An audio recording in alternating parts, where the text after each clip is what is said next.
Hey guys, I'm here with episode 4 of my series on teaching yourself how to draw. In this episode, I'm going to show you how we can use the eraser as more than just a tool for removing mistakes. I actually use it to refine my line work before I begin shading. So once you've done the outline and the details, once you've finished the sketch, you can actually use the eraser before you begin shading. And at the end of the video, I'm also going to show you how I've used the eraser with a past sketch that I completed. You can catch that here on my channel, so let's go. Right, so what I'm drawing here is just like a simple geometric shape, maybe like a staircase with one side curved slightly so I can show you the difference in shading. It's important to remember when you are sketching anything that it's got multiple sides, even someone's face. You really get the definition of their cheekbone and nose and jaw based off of how you do your shading, but we'll cover that more in the next video.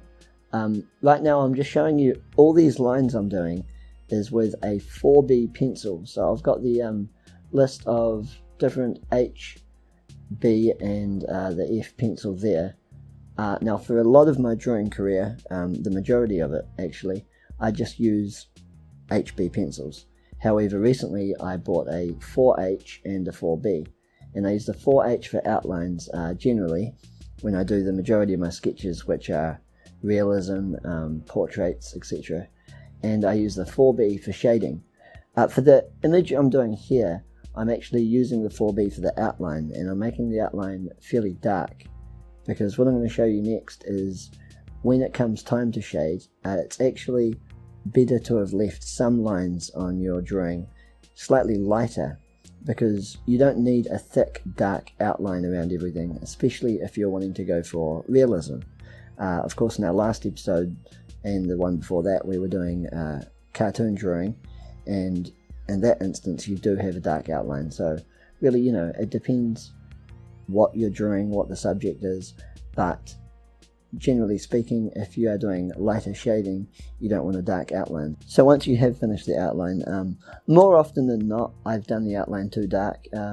So I actually go over and erase the whole thing. You'll see this with all the drawing videos on my channel, that I do lightly erase the whole picture before I begin shading. And you've got to make sure, of course, that you can still see the outline, still see the details, because essentially now you're going to trace over top of the sketch that you've done, and in doing so you can shade the picture. So what I'm doing after I've erased the whole picture is going over the places that are going to be darkest and redrawing the outline dark. However, you're going to want to identify at this point which side the light's coming from.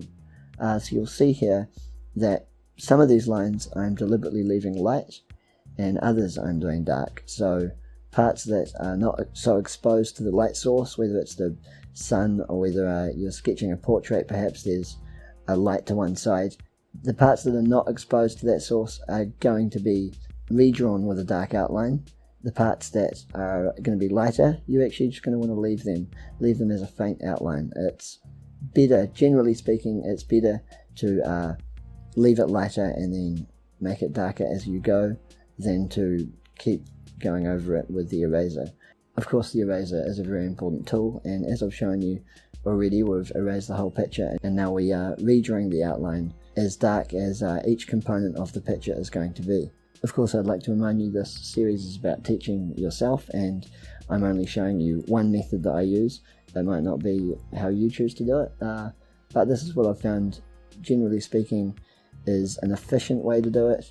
You've got the outline, then when you redraw over it, you can start identifying right from the beginning of the shading step which parts will be darkest and which parts will not. And now that I'm ready to begin shading, I'm going to do the darkest spots first. That way I find that I've got a point of reference. It's really something to work back from, other than working your way across the picture. You do all the darkest parts first and then you work your way lighter. That's just my method, and of course throughout the series we are going to explore plenty of different techniques, and I'm more than happy to go to my comfort zone to try different things. But for now we'll just do these steps dark. You can see where there's no light getting from this side, and so we are making the steps dark on really the front of each ledge. Then I'm going to add some shadows to that, and then gradually I'm going to do the lighter parts of the picture. And something I've found with shading is you should never be afraid to do some parts completely black and some parts you should leave completely white. But depending on the aesthetic you're going for, more often than not this technique will be perfectly okay. You can see here with the stairs I'm not really shading it properly, I'm just giving you a rough idea. Towards the end of this video I'm actually going to show you some footage from a proper sketch that I've done here on my channel, from the inception of it all the way through to completion.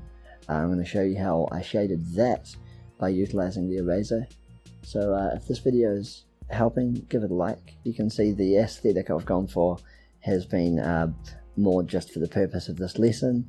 You can clearly see the direction of the light, you can clearly see how that impacts the ground, you can clearly see how that impacts the object that we've sketched. And I think it's important to note that by erasing the outline and only redrawing it where necessary, the shading, despite its very rushed look, which is the aesthetic I was going for, the shading does appear more genuine, and it has a certain quality of depth to it than if the entire picture had been covered with the dark outline we'd done during the sketching stage. So I hope you found this helpful. I'm now going to show you the result of taking an eraser to the actual shaded part of the picture, so not just the outline, but if you're doing a dark to light transition, it can often be difficult just by using the pressure of your pencil to get a smooth transition that looks realistic, that looks authentic. And often I find just very lightly smudging the eraser over the page, as I'm doing in this video here. This is a sketch I did of Ellie from The Last of Us, and you can see the result here of just really lightly running the eraser over that already shaded part, and you can see how smooth, how genuine, and how lifelike the transition is between dark to light there. Obviously the primary tool while you're shading is the pencil, but the purpose of this episode was really to show how the eraser can be used for more than just clearing up mistakes. It can be utilized as its own tool, such as the pencil, when you're doing the outline, when you're doing the shading, and really through just about all stages of the sketching process. So as you saw at the end there, I also use the eraser while I'm shading. Next episode we are going to focus entirely on shading. I'll show you various methods that people use to shade. I'll show you what I use to shade, but of course at the end of the day this series is focused on teaching yourself how to draw. So I highly recommend experimenting with different techniques, seeing what works best for you. If you enjoy this series, don't forget to like the video and subscribe. I will see you on episode 5. Thank you very much.